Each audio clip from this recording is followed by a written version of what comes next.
मैं राइटर बबुआ आशीष रिंकू आप लोग तो अपने चैनल में स्वागत करता हूं। तो मैं आप लोग के बीच फिर से फुल और फ्री सॉन्ग लेकर आया हूं। बहुत ही धांसू मैटर है जो कि बंगालिनिया के ऊपर है, ये जो मार्केट में बहुत ही दर्दा मचाल रहा है बंगालिनिया सॉन्ग, तो उसी के ऊपर है। तो ये वीडियो तो पूरा देखिए, अच्छा लगे तो लाइक कमेंट करना बिल्कुल ना भूले, क्योंकि मैटर बहुत ही शानदार होने वाला है। चलते हैं वीडियो की तरफ।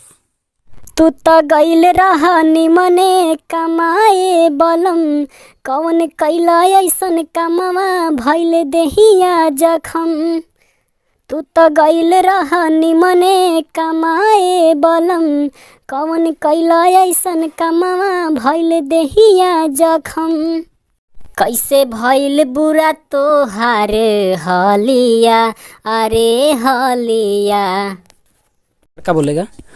तो लवंग लड्डू में खिया के मजा मरल सरे बंगलिनिया।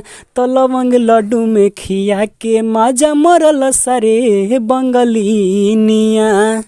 हरी के छोड़ी घरे गइल कमाए, दूसरा के हाथे लगल ओनिए तू खाए।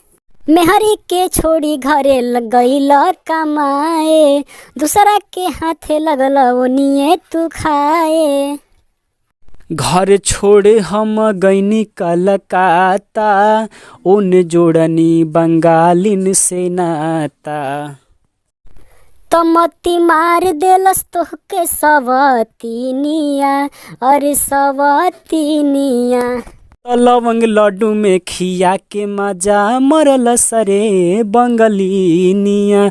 तो लवंग लड्डू में खिया के मजा मरल सरे बंगलिनिया। तनिको न सोचल मेहरी होई अकेला, सवतीन के साथे तू त करे लगल खेला।